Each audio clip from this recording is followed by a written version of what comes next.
সুপ্রিয় দর্শক, আমি মোর্শেদুল ইসলাম সবাইকে স্বাগত জানাচ্ছি সম্পাদকীয়তে। আমাদের আজকের বিষয় জঙ্গি দমনে আরেকটি সাফল্য, আর এ নিয়ে আমাদের জন্য আলোচনার জন্য উপস্থিত রয়েছেন এয়ার কমোডর ইশফাক ইলাহি চৌধুরী, নিরাপত্তা বিশ্লেষক, নাইমুল ইসলাম খান, সম্পাদক দৈনিক আমাদের অর্থনীতি, এবং আফসান চৌধুরী, অধ্যাপক ব্র্যাক বিশ্ববিদ্যালয়। প্রিয় দর্শক, আপনারা ইচ্ছে করলে আমাদের সাথে এই আলোচনায় সরাসরি অংশ নিতে পারেন। সেজন্য আমাদেরকে ফোন করতে হবে, যেই নাম্বারগুলো টেলিভিশনের পর্দায় দেখা যাবে সেই নাম্বারে। এছাড়া আপনারা ফেসবুক অথবা SMS এর মাধ্যমে আপনাদের মন্তব্য পাঠাতে পারেন। তো আমরা আলোচনায় যাবার আগে একটু দেখে নেব এই মুহূর্তের প্রধান শিরোনামগুলো। গুলিতে নিহত হয়েছে জঙ্গি মারজান সাদ্দাম, ময়না তদন্তের রিপোর্ট, এদের মৃত্যুতে তথ্য পেতে সমস্যা হবে না বললেন পুলিশের আইজি।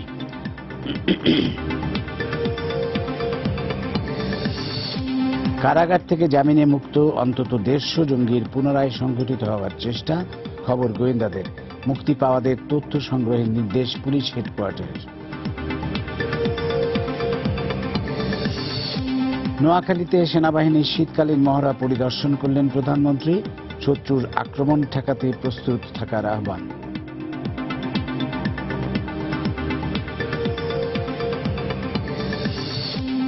সাভারে ছেলের বাড়িতে বেড়াতে এসে গ্যাসের চুলার আগুনে দগ্ধ হয়ে বাবা মায়ের মৃত্যু, শিশুসহ আরো 5 জন হাসপাতালে ভর্তি। এবং ওষুধ নীতির খসড়া হালনাগাদ হলেও সুস্পষ্ট নয় বাস্তবায়নের উপায়, অভিযোগ বিশেষজ্ঞদের। সরকারকেই সব ওষুধের দাম নিয়ন্ত্রণের পরামর্শ।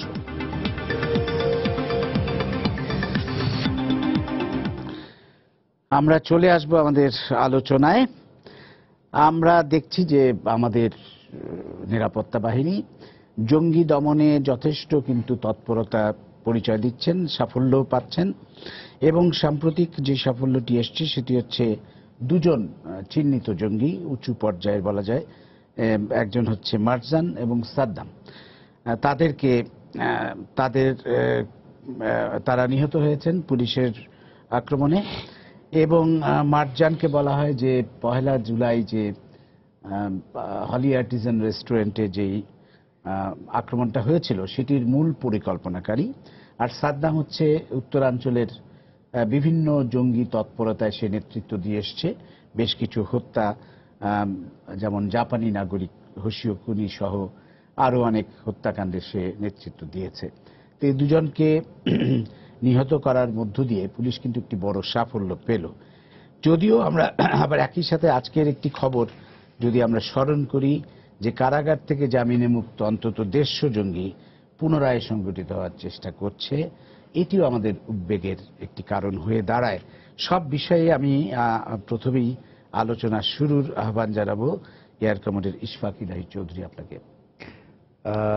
ধন্যবাদ। আপনি যখন হেডিংয়ে আপনি বলেছেন যে একটা সাফল্য, তো এটা ঠিক যে যেসব জঙ্গি ছবি এবং তথ্য আমরা পেয়েছি এবং এগুলো হুলিয়া জারি করা হয়েছিল এবং জনগণকে এদের সম্বন্ধে তথ্য দিতে বলা হয়েছিল, তার মধ্যে এই 2 জন খুবই আমাদের মনে হয় ফ্রন্ট লাইনে ছিল। সুতরাং একজন এই ধরনের জঙ্গি যতদিন পর্যন্ত বাইরে আছে ততদিন আমাদের সবার জন্য এটা একটা দুশ্চিন্তা। সুতরাং এদের নিহত হওয়ার মাধ্যমে অন্তত এই 2 জন সম্বন্ধে আমাদের যে শঙ্কা সেটা দূর হলো, এটা আমি বলবো।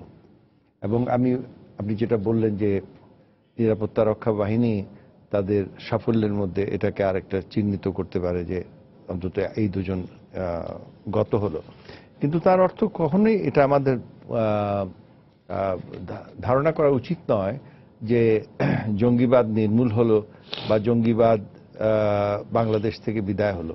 কারণ তার সঙ্গে সঙ্গে ওই তথ্যটাও আপনি দিলেন যে কারাগার থেকে জামিনে মুক্ত হয়ে তারা আবার সংগঠিত হওয়ার চেষ্টা করছে। এটা অত্যন্ত উদ্বেগজনক এই জন্য যে জামিনে মুক্তি পেলে তাদের উপরে নজরদারি কিন্তু অত্যন্ত কঠিন নজরদারি সবসময় রাখা উচিত।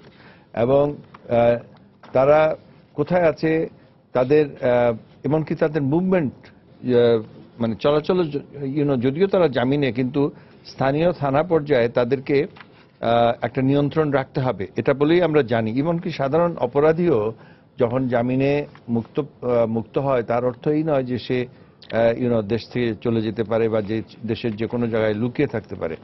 1 নম্বর জামিনদার এবং 2 নম্বর হচ্ছে থানার পর্যায়ে তাদের উপরে অত্যন্ত সতর্ক দৃষ্টি রাখা উচিত ছিল। এখন যদি এটা হয় যে তারা আবার সংগঠিত হচ্ছে, তাহলে এটা এক ধরনের আমি বলবো ব্যর্থতাই। এবং আমি প্রথম থেকে বলে আসছি যে এই যে আমাদের আইনি প্রক্রিয়ার ফলে দীর্ঘসূত্রিতার ফলে তারা বেরিয়ে যায় এবং বেরিয়ে আবার ঘটনা ঘটায়, শুধুমাত্র জঙ্গির ক্ষেত্রে নয়, এমনকি সাধারণ অপরাধীর ক্ষেত্রেও এটা অত্যন্ত দুঃখজনক যে আমাদের এই আইন এবং যার ফলে হয় কি ওই তখন আর সাধারণ আইন প্রয়োগকারী যে সিস্টেমটা সেটার এফেক্টিভনেস নষ্ট হয় এবং মানুষ তাদের আইনের শাসনের প্রতি তারা তাদের বিশ্বাস হারিয়ে ফেলে। তা আমি মনে করি যে এই মারজান এবং সাদ্দামের হত্যার মধ্য দিয়ে যদি সাফল্য এসে থাকে, সেই সাফল্যে আমরা নিশ্চয়ই আমরা তাদেরকে মোবারকবাদ জানাবো, কিন্তু সেই সঙ্গে আমাদের ভুললে চলবে না যে আমরা একটা দীর্ঘমেয়াদী সংগ্রামের মধ্যে আছি, যার মধ্যে পুলিশের কিন্তু একটা রোল এদেরকে দমন করতে হবে, সেটা একটা কাজ। কিন্তু এই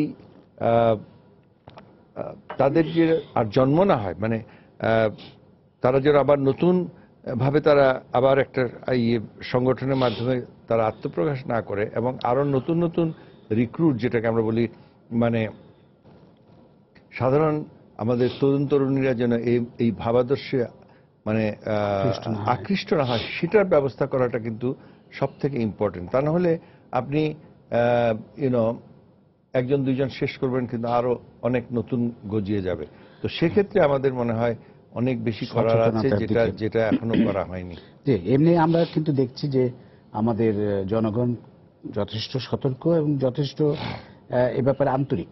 জি জি, আজকে সকালে একটা ঢাকা বিশ্ববিদ্যালয়ে একটা আলোচনা হচ্ছিল, সেখানে আমি বলছিলাম যে বাংলাদেশ হয়তো ইউনিক পৃথিবীর মধ্যে একটা উজ্জ্বল দৃষ্টান্ত, যেখানে সাধারণ জনগণ তো বটেই, এমনকি বাবা মারা পর্যন্ত তাদের এই জঙ্গি সন্তানকে সম্পূর্ণরূপে আমরা দেখেছি। মারজানের পিতার উক্তি আমরা ইয়েতে দেখেছি, হলি আর্টিজানের ক্ষেত্রে দেখেছি, দিনের পর দিন লাশ রয়ে গেছে, সরকার বলেছে যে তোমরা এসে নিয়ে যেতে পারো, তারা বলেছে আমরা এদের। মারজানের বাবা বলেছেন যে ছেলের কৃতকর্মের শাস্তি সে পেয়েছে, তার জন্য একই জায়গায় দেখেন পাকিস্তানের উদাহরণটা আমি সকালে বলছিলাম ঢাকা বিশ্ববিদ্যালয়ে, যে পাকিস্তানে একজন পাঞ্জাবের গভর্নর সালমান তাসির, উনি এই মৌলবাদের বিরুদ্ধে অবস্থান নেওয়ার ফলে তাকে তার একজন বডিগার্ড তাকে হত্যা করলো, এবং সেই গভর্নরের জানাজার জন্য ইমাম পাওয়া যাচ্ছিল না, হয় তারা সমর্থন দিচ্ছিল অথবা তারা ভয়ে ছিল। এবং ওই যে সেই কিলারকে যখন তার মৃত্যুদণ্ড হলো, তখন লক্ষাধিক লোক তার জানাজায় উপস্থিত হলো, এবং এখন ইতিমধ্যে তার কিন্তু একটা ওই কবরস্থানে একটা মজলিয়াম বানানো হচ্ছে, একটা মাজার বানানো হচ্ছে, এবং আগামী বছর হয়তো সেখানে একটা উরুস শরীফও হবে। তো দেখেন যে আমাদের দৃষ্টিভঙ্গির কত, আমরা জানি না হলি আর্টিজানের যারা হত্যাকারীরা কোথায় কবর, মানে they have just been buried, তাদের পরিবারও আসেনি, কিন্তু এবং জনগণ এটা আমাদের একটা বিরাট শক্তির স্থান আমি মনে করি, যে এবং যেটাকে সরকার এবং জনগণ মানে সমাজ যেটাকে এক্সপ্লয়েট করতে পারে, যে আমাদের সমাজে একটা বিরাট এই জঙ্গিবাদের বিরুদ্ধে জনগণের একটা বিরাট ভূমিকা এবং অলরেডি তাদের সমর্থন আছে।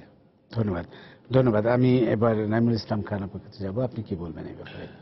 না, সেটাই আমি ওই পাকিস্তানের প্রসঙ্গটা থেকে আগে আমি শুধু দেই যে ১ জুলাই হলি আর্টিজান হামলার পর এ পর্যন্ত ৩০ জন জঙ্গি নিহত হয়েছেন, এবং চিহ্নিত যেই ১৭ জন জঙ্গি ছিল হলি আর্টিজান হামলার পেছনে পুলিশ বলেছিল, তাদের মধ্যে ১৩ জনই কিন্তু নিহত হয়েছেন।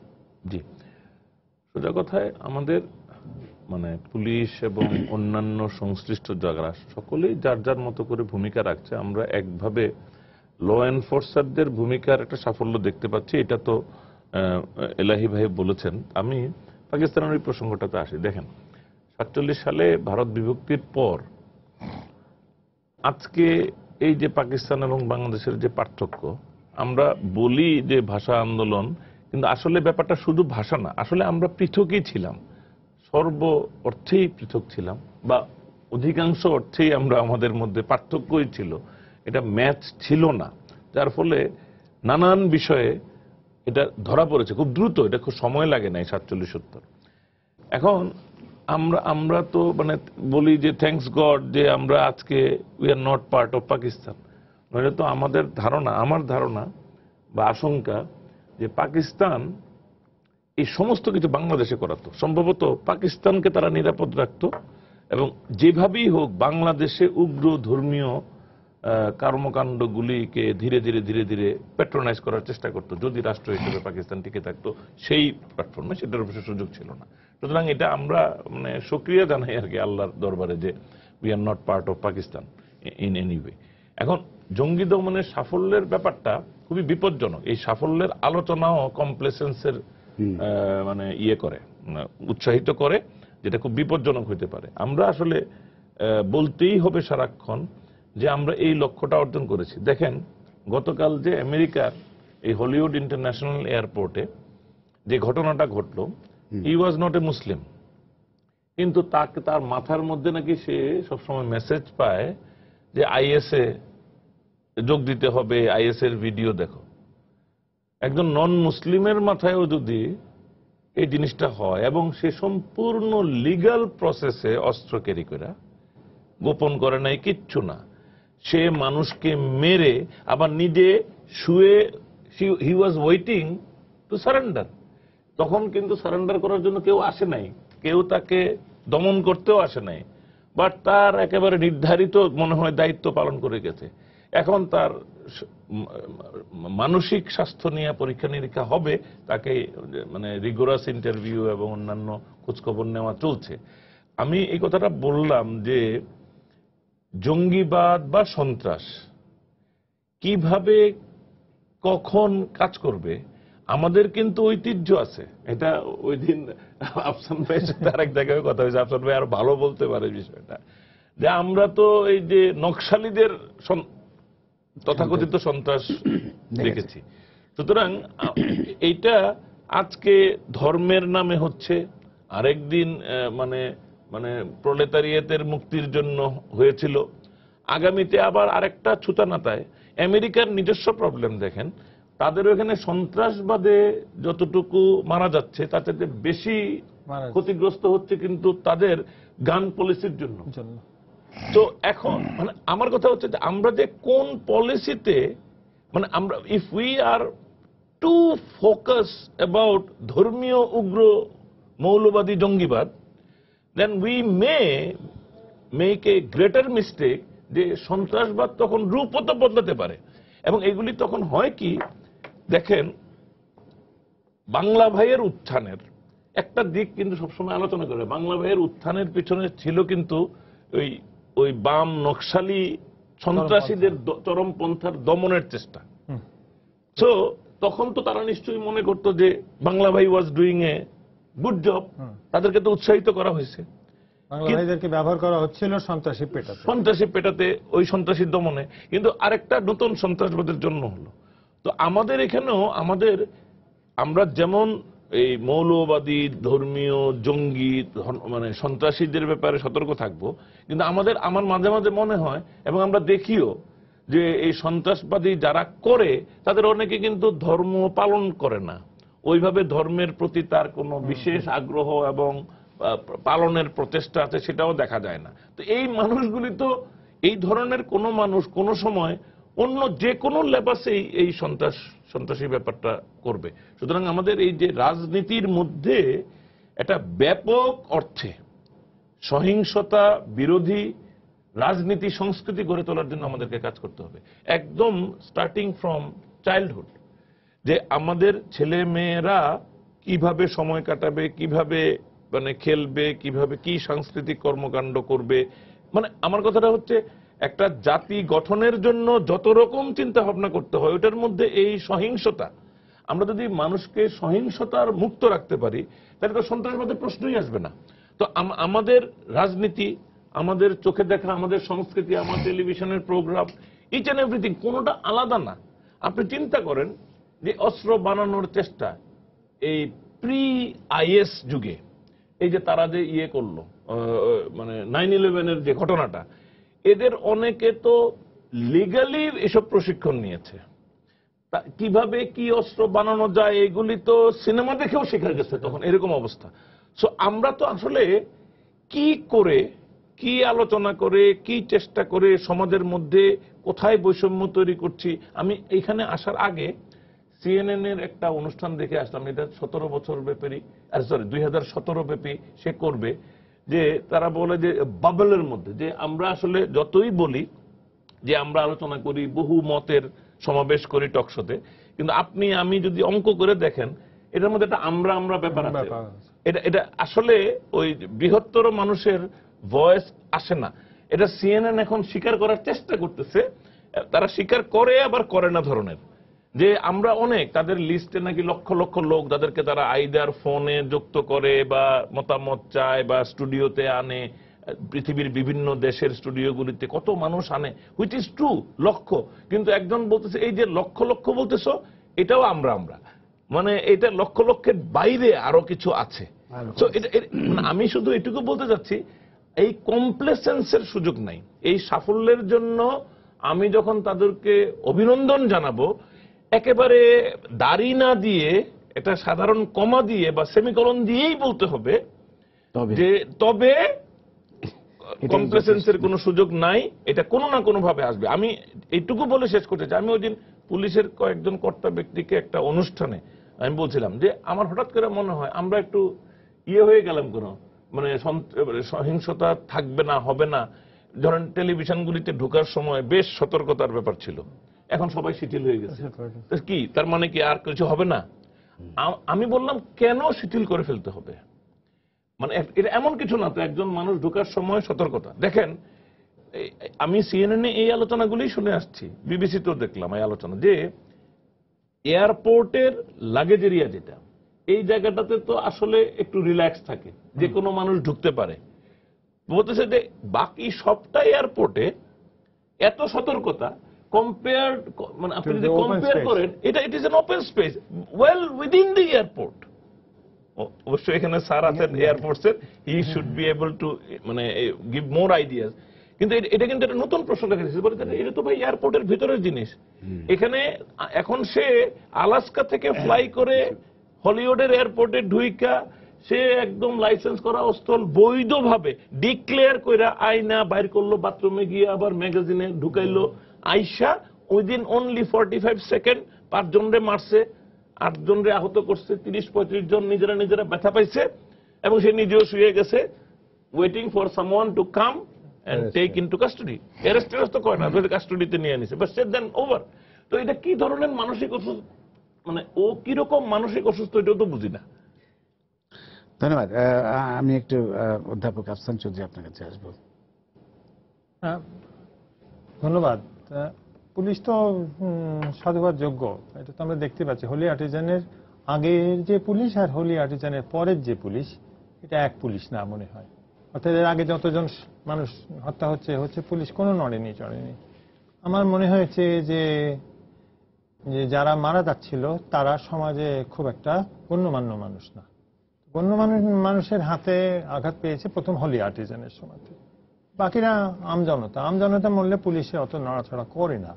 তো যখন হোলি আর্টিজান হলো এবং তখন CNN আমার মনে আছে CNN জিজ্ঞেস করছে তাহলে কি Bangladesh is a failed state, তখন সরকার একটু নড়েচড়ে বসেছে, তারপরে তাদেরকে ধরেছে এবং ধরে তো অত্যন্ত সফলতার সঙ্গে। এখানে আরেকটা জিনিস লক্ষণ, যদিও পুলিশও বলছে যে সবাইকে নিয়ে করতে হবে, সাধারণ মানুষ মনে করে যে পুলিশ মোটামুটি যতগুলো জঙ্গিবাদ ছিল তাদেরকে ধরেই রেখেছে, অনেক আগেই তারা ধরা পড়েছে, তারপরে বের করে যা ঘটনা ঘটছে। তাহলে বোঝা যাচ্ছে যে, এবং মানুষ কিন্তু এতে আপত্তি করছে না, এটা মনে রাখা দরকার। তাহলে দেখা যাচ্ছে এখানে আস্থা এবং অবিশ্বাস দুটোই কাজ করছে। পুলিশ কিন্তু বেশি মিথ্যা কথা বলে নাই, পুলিশ বলছে তারা আমার নজরদারিতে আছে। এখন কি উইদিন দেয়ার বিল্ডিং নজরদারি না একটু দূরবর্তী নজরদারি, এই কিছু তো বলে নাই। এবং এখন তো বাকি আছে মেজর জিয়া আর একজন, দুইজনই থিওরি আমাদের তো আমরা না, আমি সেটা বলছি না, আমি বলছি মানুষ কি আমরাও জানি না, কিন্তু এগুলি পত্রিকায় কিন্তু এই ধরনের লেখা হচ্ছে। 9 মাস আগে উঠিয়ে নিয়েছে, 6 মাস আগে উঠিয়ে নিয়েছে, তাতেও মানুষ কিন্তু কিছু বলছে না। বলছে না। এটা মানুষের বিষয় না, মানুষ চায় জঙ্গিবাদ বন্ধ হোক, এটাই হচ্ছে মূল কথা, এবং সেটা তো সাধুবাদযোগ্য। আমার যেটা মনে হচ্ছে, এবং আমি যেহেতু এখন বিষয়টা নিয়ে আরো একটু বেশি গবেষণাটা শুরু করেছি, আশা করি আগামী 6 মাসে এটা কোর্সে পরিণত করতে পারবো, সেটা হচ্ছে যে কোনো সমাজে জঙ্গিবাদের ধারণাটা কোত্থেকে আসে। বর্তমানে আপনি আগামী 3 মাসের মধ্যে দেখতে পাবেন বাংলাদেশে প্রচুর টাকা আসছে এই জঙ্গিবাদ বিরোধী কার্যক্রমের জন্য। সেটা সাংস্কৃতিক কার্যক্রম, গান নাটকের কার্যক্রম, গবেষণার কার্যক্রম, আরো বিভিন্ন কার্যক্রম। আমি তো জানি যে 26টা সংগঠনকে এরই মধ্যে যোগাযোগ করা হয়েছে, কয়েক কোটি টাকা এসে গেছে, ফেলোশিপ এসে গেছে। কিন্তু আমি ওদের যে কাগজপত্র দেখছিলাম তাতে বোঝা যায় যে মার্কিনেরা যে ভাবনাটা মনে করে জঙ্গিবাদ, নাইন যেটা কথা বলছিলেন আমি ইসলাম, যে আমাদের ইসলামিক জঙ্গিবাদ আটকাতে হবে, মোটামুটি ওইটাই কিন্তু আমাদের দেশের নীতি নির্ধারকরা ধারণ করে নিয়েছেন যে ইসলামী জঙ্গিবাদটাই হচ্ছে জঙ্গিবাদ। কিন্তু ইসলামী ওহান জঙ্গিবাদ তারা বলছে চরমপন্থা। চরমপন্থার সৃষ্টি কেন হয় এই বিশ্লেষণটা আমাদের দেশে হচ্ছে না, এবং চরমপন্থা আটকাতে গেলে কি করা দরকার সেটাও কিন্তু আমরা বলছি না। তো যে কথাটা নাইমের কথা নিচ্ছি, যে ও বলছিল যে সহিষ্ণুতা থাকলে একটা সমাজে কিন্তু জঙ্গিবাদ সৃষ্টির সম্ভাবনা কম, অসহিষ্ণুতার বিপক্ষে অসহিষ্ণুতা অনেক বেশি সৃষ্টি হয়। তাহলে আমাদের এই যে গোটা যে জিনিসটা আমরা বলি গভর্নেন্স, শাসন ব্যবস্থা, তার মধ্যে যদি সহিষ্ণুতা বেশি থাকে, তার মধ্যে যদি অংশগ্রহণের বিষয়টা থাকে, আমরা পড়াতে গেলে যেটা বলি ডাইভার্সিটিতে যে পার্টিসিপেশনটা দরকার। আমি যদি অংশগ্রহণ করি আমি তাহলে কিন্তু মনে করবো এটা আমার। আমি যদি দূরে থাকি তাহলে আমি পুলিশকে বাবা দেবো, মারো তুমি, আমার কিছু না এটা। আমার মনে হয় আমাদের ওই চর্চাটা একটু বেশি করা দরকার, এই জন্য আমাদের নিজস্ব বিশ্লেষণটা দরকার। কিন্তু আমরা যদি মার্কিন বিশেষজ্ঞ বা মার্কিন দেশে থাকা বিশেষজ্ঞদেরকে বলি যে তোমরা বলে দাও তো আমাদের দেশে কেন এটা হচ্ছে, তাহলে কিন্তু যে বিচ্ছিন্নতাটা তৈরি হবে সেটা আগামীর সংকটও তৈরি করতে পারবে। এটা আমি এই ব্যাপারেই আরেকটু বলতে চাই যে এক নম্বর হচ্ছে আমি কমপ্লিট এগ্রি করি যে গণতন্ত্র এবং সামাজিক ন্যায় বিচার, বিশেষ করে গভর্নেন্স যেটাকে আমরা বলি, কোন রাষ্ট্রেই আপনার আজকে দেখেন ইউরোপের জার্মানিতে বা যদি ফ্রান্সে বলেন আপনার টেররিস্ট অ্যাক্টিভিটিস হচ্ছে, কিন্তু ফিনল্যান্ড, সুইডেন, নরওয়ে কোনো খবরই নেই। এমনকি যখন নরওয়ের প্রধানমন্ত্রী উনি এবং ওনার স্ত্রী সিনেমা হল থেকে বেরিয়ে আন্ডারগ্রাউন্ডে যাচ্ছিলেন, বেশ রাত, অনেক রাত হয়েছিল, তখন যখন গুলি করা হলো ওনাকে এবং উনি মারা গেলেন, তখন রাষ্ট্রজুড়ে একটা হয়েছিল, আলোচনা হয়েছিল আমরা কি আমাদের এই ভিআইপিদেরকে সিকিউরিটি দিব। কিন্তু আলটিমেটলি কিন্তু পাবলিক অপিনিয়ন বলেছে না, যদি আমরা এই সিকিউরিটি স্টেট চালু করতে চাই তাহলে আলটিমেটলি যারা আমাদের সমাজকে ধ্বংস করতে তারাই জয়লাভ করবে। তো আমি আপনার সাথে একটু দ্বিমত করছি যে আমাদের হলি আর্টিজানের পরে যে ধরনের অবভিয়াস সিকিউরিটি, এখানে সার্চ, ওখানে সার্চ, এখানে রোড ব্লক, এখানে, এতে কিন্তু আমরা ওদেরকেই সমর্থন দিচ্ছি, ওই হলি আর্টিজানের পিছনে যারা ছিল, যে সমাজে একটা প্যানিক সৃষ্টি করা, সমাজে যে আমাদের রাতভর আনন্দ করব বা আমরা যেখানে ইচ্ছা যাব, যেখানে ইচ্ছা আনন্দ করব, সেইটাকে বাধা দেওয়ার জন্যই তো হলি আর্টিস্ট, এই ষোল জঙ্গি, তো তারাই তো সাকসেস হয়ে গেল। আজকে যেমন নববর্ষে যেভাবে আমরা কারফিউ জারি করলাম সমস্ত গুলশানে, টু প্রটেক্ট গুলশান, আমরা যদি সবাই বাড়িতে বসে থাকি তাহলে তো যারা চায় না তারাই জিতলো। এবং এই জিনিসটা কিন্তু আমাদেরকে, আমরা সিকিউরিটি দিব, কিন্তু সিকিউরিটি, এই কিছুদিন আগে সিএনএনই দেখাচ্ছিল যে ওবামা হেঁটে যাচ্ছে ওই যে স্টেটের, হে হাই হাউ আর ইউ, ছবি তুলতেছে, তার অর্থ এই নয় যে উনার সিকিউরিটি নাই, যথেষ্ট সিকিউরিটি দিয়েও কিন্তু উনি পাবলিকের সাথে ঘুরে বেড়াচ্ছেন, যদিও he is the probably the number 1 target in the of the সারা পৃথিবীর মধ্যে নাম্বার 1 সিকিউরিটি টার্গেট। এখানে আমাদেরকে একটা ব্যালেন্স আনতে হবে। রাস্তাঘাটে কি যে তারা করছে, ট্রাফিক জ্যাম থেকে নিয়ে মানুষের কষ্ট, মানুষকে অথচ লোকজন যাচ্ছে কিন্তু তারা কোনো পারপাসলেস। আরেকটা হচ্ছে স্টেট অফ ডিনায়াল, যে আমাদের সবকিছু ঠিক আছে, এইটা কিন্তু জেএমবির উত্থানের পরেও হয়েছে। এবং এই যে এখানে যখন প্রথমে ঘটনাগুলো ঘটছিল সব বিচ্ছিন্ন ঘটনা বলা হচ্ছিল, কিন্তু এখানে আমরা এইসব আলোচনায় বলেছি যে এখানে একটা জঙ্গিবাদ সক্রিয়ভাবে কাজ করছে, কিছু লোক খুবই তাদের সংখ্যা অত্যন্ত কম, কিন্তু তারা কাজ করছে এবং পরে সেটাই প্রমাণ হয়েছে সত্যি যে এগুলা বিচ্ছিন্ন ঘটনা নয়।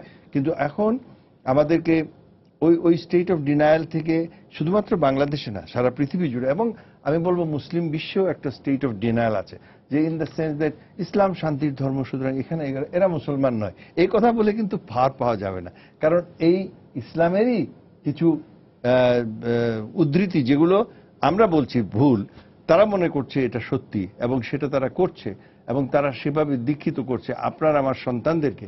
সুতরাং আমাদেরকে অত্যন্ত সজাগভাবে এগুলোকে মোকাবিলা করতে হবে। মানে আমার যে অসুখটা হয়েছে, আমাদের শরীরে অসুখ হয়েছে, এটাকে স্বীকার করতে হবে যে একটা অসুখ এখানে হয়েছে, আমি সেটাকে কমব্যাট ফাইট করার জন্য আমি তৈরি হচ্ছি, আমি তার প্রপার ওষুধটা আমি নিব। কিন্তু আমার অসুখ হয় নাই, এটা বাইরের কিছু, এটা বললে পার পাওয়া যাবে না। এবং আমি একটা জিনিস বলতে চাই যে যেটা অশনি সংকেত কিছুটা, সেটা হচ্ছে এই জঙ্গিবাদের সঙ্গে সব খুব ঘনিষ্ঠ হচ্ছে সাম্প্রদায়িকতা। অত্যন্ত দুঃখের বিষয় যে বাংলাদেশে তারা নট নেসেসারিলি জঙ্গি তারা নয়, কিন্তু সাম্প্রদায়িক মুসলমানদের মধ্যেই কিছু সংখ্যক আমরা অত্যন্ত দুঃখের সাথে লক্ষ্য করেছি এবং এটা হয়েই চলছে। মেইনলি হিন্দুদের, কোনো কোনো ক্ষেত্রে বৌদ্ধদের, খ্রিস্টানদেরও যে ধর্মীয় উপাসনালয়ে যে আক্রমণগুলো, এখন আর এগুলো ফ্রন্ট লাইনে আসে না, ফ্রন্ট পেজেও আসে না। এগুলো দেখি যে পিছনের পেজে কয়েকটা ভাঙ্গা মূর্তি দেখানো হচ্ছে এবং মানে প্রথমে তো হলো ব্রাহ্মণবাড়িয়া উইথ সাম কোন একটা কারণবশত, কিন্তু এখন বাংলাদেশের নানা জায়গায় এগুলো হচ্ছে কোনো কারণ ছাড়াই। এখন রাত্রে সব মন্দির তো আপনি পাহারা দিতে পারবেন না, কোনোদিনই পাহারা ছিল না, কিন্তু সেই স্টেজে যদি আমরা যাই সেটাই জাতির জন্য অত্যন্ত দুঃখজনক। এখানেও আমার মনে হয় একটা নজর দেওয়া প্রয়োজন। ধন্যবাদ। আমাদের সাথে একজন দর্শক আছে টেলিফোনে, আমরা একটু ফোনটা নেই। প্রিয় দর্শক, আপনার পরিচয়টা দিয়ে প্রশ্নটা করুন। আসসালামু আলাইকুম, আমি আশুলিয়া থেকে মিস্টার আজাদ বলছি। আমার এই মহামানবদের প্রতি একটি প্রশ্ন উদ্বেগ হয়েছে, সেটি হচ্ছে আইন শৃঙ্খলা রক্ষাকারী বাহিনী যদি একটি কৌশল অবলম্বন করে বলে যে আসামি বা অপরাধীরা আমাদের দৃষ্টির মাঝেই রয়েছে, তো সেক্ষেত্রে হয়তো আসামিরা বুঝতে পারে যে আমরা যে জায়গাতে রয়েছি সেখান থেকে হয়তো তাদেরকে স্থান ত্যাগ করতে হবে। এক্ষেত্রে আইন শৃঙ্খলা বাহিনী কৌশল হিসেবে তাদেরকে ধরার জন্য আত্মগোপন থেকে বের করার একটা কৌশল হিসেবে অবলম্বন করতে পারে।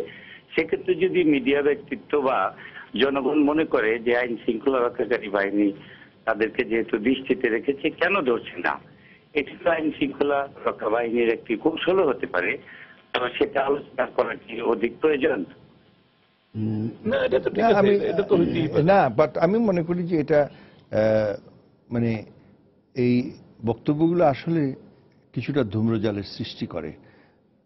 লেটস সে স্পেসিফিক্যাল ইমেজেস দেওয়ার কথা আমরা অনেক আগেই বলেছিলেন যে স্বরাষ্ট্রমন্ত্রী যে কোনো সময় আমরা তাকে ধরব, আমার নজরদারিতে আছে, এই শব্দটা কিন্তু আমি আগে আমরা শুনিনি, এখন আমরা এটা শুনছি।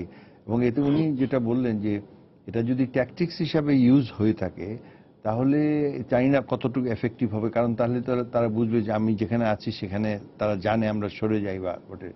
আর যদি এটাকে যেটা ওই যে বললেন যে এখন গুজব আছে যে তারা ইতিমধ্যে ধরা হয়ে গেছে এবং পরে তাদের কোনো একটা এনকাউন্টারে মৃত্যু হয়, তাহলে সেখানে আইনের শাসন এবং সেই স্ট্র্যাটেজিটা সম্বন্ধে অনেকের মনে এই প্রশ্নটা থাকবে আর কি। পুলিশকে এই প্রশ্নেরও একটা উত্তর দিতে হবে আসলে। আরেকটি ব্যাপার আমরা যদি জানি যে এই যে এরা কিন্তু আমরা দেখছি যে বিভিন্নভাবে রাজনৈতিক পরিচয় এদের ছিল, যেমন মারজান একসময় ছাত্র শিবিরের সাথী ছিল, আমরা শুনেছি চট্টগ্রাম বিশ্ববিদ্যালয়ে পড়ার সময়। এখন এদের পেছনে তো একটা পলিটিক্যাল ফোর্স আছেই। এদের এই কৌশলটা মানে জঙ্গিবাদের যে ব্যবহারটা ওরা করছে সেটার রূপ পরিবর্তন হতে পারে কিনা, অন্য নাশকতামূলক কর্মকাণ্ড মধ্যে ছড়িয়ে দিতে পারে কিনা। যেমন আমরা জানি না যে গুলশানে যে মার্কেটে অগ্নিকাণ্ড হলো, এটা কোনো নাশকতা কিনা ভাবা হচ্ছে, বা এই ধরনের আরো কোনো নাশকতার মধ্যে এরা ছড়িয়ে দেশকে অস্থিতিশীল করে তুলতে পারে কিনা। নাইমুল ইসলাম খান, আপনি? না, সেটা তো আমি বরং ওইটাই বলেছি।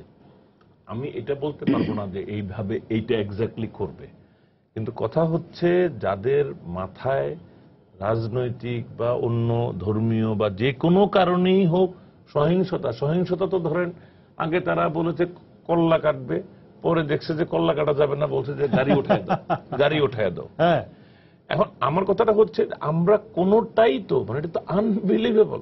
সফট টার্গেটে কে কি করবে, এটা আমি যত সেরা সেরা পণ্ডিতদের টকশো শুনি, কেউই বলতে পারে না যে এটার কোনো সলিউশন আছে আদার দেন যে পুরো সমাজটা পরিবর্তন হয়ে যাবে। তারা শুধু বলে ডিটারেন্ট হিসেবে কিছুদিন ভয় পাওয়া রাখা যাবে, কিছুদিন আটকায় রাখা যাবে, নিশ্চিত করবে কিভাবে? এখন ইশফাকী ইলাহী ভাই আমার সাথে একটু মত পার্থক্য হয়েছে, কিন্তু আমি কিন্তু ওইটা বলি নাই যে তারা মানে একেবারে আমাদের পুলিশি রাষ্ট্র বানায় ফেলতে হবে, কিন্তু আমি বলেছি যে কতগুলো জিনিস আমাদেরকে মানতেই হবে। যেমন আমাদেরকে মানতে হবে যে এয়ারপোর্টের জায়গাটাকে একটু বেশি সিকিউর করা। এখানে এখন একটা বড় মার্কেটে, কারণ এগুলি ইজি টার্গেট যেখানে অনেক বেশি ভলিউম মানুষকে আঘাত করা যায়। এখন আমি দেখছিলাম, আমি বসুন্ধরা সিটিটাকে লক্ষ্য করেছি বেশি, যে আমার কিন্তু প্রথমে মনে হয়েছিল যে এগুলিকে চেক করে করে ঢুকানোটা এটা তো ভীষণ ডিফিকাল্ট একটা ব্যাপার হবে, মার্কেটে মানুষ স্বাভাবিক থাকবে না। কিন্তু আমি পরে কয়েকদিনের মধ্যে দেখলাম এটা একটা এফিসিয়েন্সি ডেভেলপ করেছিল এবং এটা এমন কোনো লম্বা কিউ তৈরি করছিল না। তো আমার কাছে মনে হয় যে এইটুকু সমাজ মেনে নিতে পারে। এটা এখন পৃথিবীর যে কোনো ভালো অফিসে, এটা মানে গুরুত্বপূর্ণ অফিসে ঢুকতে গেলে এটাকে মানতে হয়। তো টেলিভিশনের মতো একটা সেন্সিটিভ প্রতিষ্ঠান কেন এটাকে শিথিল করবে? আমার প্রশ্ন ছিল ওইটা। আমি বলি না রাস্তায় ধরে ধরে করা, কিন্তু কিছু বেসিক নজরদারি। যেমন জার্মানিতে সর্বশেষ যে ঘটনাটা ঘটলো, এই ঘটনাটার ভালো দিশা পাওয়া যাচ্ছিল না, কারণ German society CC camera accept করে না, এজন্য সিসি ক্যামেরা খুব কম, খুবই প্রাইভেট দুই একটা সিসি ক্যামেরা। কিন্তু যদি আমাদের আমেরিকান বা মানে অন্য ব্রিটেনের মতো তাদের যদি ক্যামেরা ইনস্টল থাকতো, তাহলে কিন্তু অনেক দ্রুত অপরাধীকে শনাক্ত করা যেত। এগুলি এখন আলোচনা শুরু হয়েছে। এখন জার্মানির সোসাইটি তারা ইন্ডিভিজুয়াল ফ্রিডম এবং প্রাইভেসিটাকে এত গুরুত্ব দেয় যে এটা এখন it is coming in conflict with how you secure them. তো এখন একটা সময় এটা আসবে, যেমন আমেরিকাতে এই যে গান লবি, এখন তাদের একটা রাইট, তারা শিকার করতে যায়। আমি আজকে আলোচনা শুনতেছি বলে এখন শিকার করতে একটা মানুষ তো অস্ত্র নিয়েই যাবে, গুলি নিয়েই যাবে। তো তাকে যদি আমরা চেক ইন লাগেজও এটা নিতে না দিই, তাহলে নিবে কিভাবে? তখন একজন বুদ্ধি দিতেছে, বুদ্ধি তো সবার আছে, বলে এটা ইয়েতে পাঠাবে, ডাকে পাঠাই দিবে। আগে ওদের একটা ডাকে পাঠাইলো, তো ডাকে তো তার শহরে পৌঁছাইলো, তো সেটা নিয়ে তো আমার লাগেজের এতে সে এমনিও ঢুকতে পারবে, বলে তাইলে এয়ারপোর্টের ওইটা করতে হবে। তার মানে আমাদেরকে অনেক বেশি চিন্তা করতে হবে। কিন্তু বেসিক জায়গাটা হচ্ছে যেটা আবার ইশফাক ইলাহী ভাই উনিও একমত, বা উনিও সেটাই বলেছেন যে আমাদের সমাজ পরিবর্তন, মানে একই সঙ্গে আমাদের যখন এই টেকনিক্যালি এগুলি দমন, মানে আইনের শাসন, পুলিশি ব্যবস্থা দিয়ে দমন, এটাও যেমন করতে হবে, কিন্তু অপেক্ষা না করে সমাজের ভিতরে মানুষের মধ্যে যে অহিংসার বোধটাকে নার্চার করতে বহুমুখী কাজ করতে হবে, বহুমুখী কাজ শুরু করতে হবে। That was the emphasis that I was trying to give here. আমি ওইটাকে কিন্তু আন্ডারমাইন করা কোনোভাবেই আমার উদ্দেশ্য ছিল না। ধন্যবাদ। আফসান চৌধুরী, আপনার কাছে আবার আসবো। এই যে যেটা বলছিলেন যে আমরা আসলে কিভাবে মানে এর মূলোৎপাটন করতে পারি, মানে সমাজের মধ্যে যে বিষয়টা আছে যে এই তরুণরা কেন এই জঙ্গিবাদে আকৃষ্ট হচ্ছে, সেই মূল জায়গাটাকে আমরা ধরার চেষ্টা করছি না, কিন্তু সেইটা কিভাবে ধরার চেষ্টা করা যায়? ধন্যবাদ। আপনি যদি এই মোটামুটি আমরা যখন জঙ্গিবাদ বলি, আমরা সরকারের উপরে আক্রমণকেই কেবল জঙ্গিবাদ বলি, আমরা কিন্তু সমাজের উপরে যে আক্রমণগুলো হয় ওটাকে জঙ্গিবাদ বলি না। আপনি যদি পশ্চিমা, যেহেতু এখন আমি জঙ্গিবাদ নিয়ে পড়াশোনা করি, আমি দেখতে পাই যে রাষ্ট্র ক্ষমতা রক্ষার বিপক্ষে যারা যাচ্ছে তারাই হচ্ছে জঙ্গিবাদী। কিন্তু রাষ্ট্র ক্ষমতার পক্ষে যখন তারা সহিংসতা করে তখন আর সেটাকে জঙ্গিবাদ বলা হয় না। এবং এটা কিন্তু আমাদের চিন্তা ভাবনার ক্ষেত্রে এটা, আপনি যদি শিকাগোতে যতজন গত বছরে মারা গেছে তার হিসেব করেন, আর সারা বিশ্বে জঙ্গিবাদে যতজন মারা গেছে তার হিসেব করেন, আপনি দেখবেন শিকাগোতে পুলিশের গুলিতে তার চেয়ে বেশি লোক মারা গেছে। কোন দৃষ্টিভঙ্গি দিয়ে আমরা এই হত্যাকাণ্ড, আহত করা, নিহত করাকে দেখছি সেটা খুব গুরুত্বপূর্ণ। আমরা কিন্তু এক্সট্রা জুডিশিয়াল, এটা এমন না যে লিগ্যাল কিলিং, হ্যাঁ লিগ্যাল কিলিং না, এক্সট্রা জুডিশিয়াল। judicial। আমরা কিন্তু সেই জায়গাটায় যেতে চাইছি না। আপনি যেটা বলছিলেন একটা সংখ্যা দিচ্ছিলেন যতজন জঙ্গিকে হত্যা করা হচ্ছে, তার পাশে আপনি যদি খেয়াল করে দেখেন যে কতজন জঙ্গিবাদীরা হত্যা করা হচ্ছে, সেটাও দেখবেন খুব দূরের না। কি পদ্ধতিতে করা হয়েছে সেটাও বিচার্য বিষয়। আমার মতে আমরা ওই বিশ্লেষণটায় যেতে চাইছি না।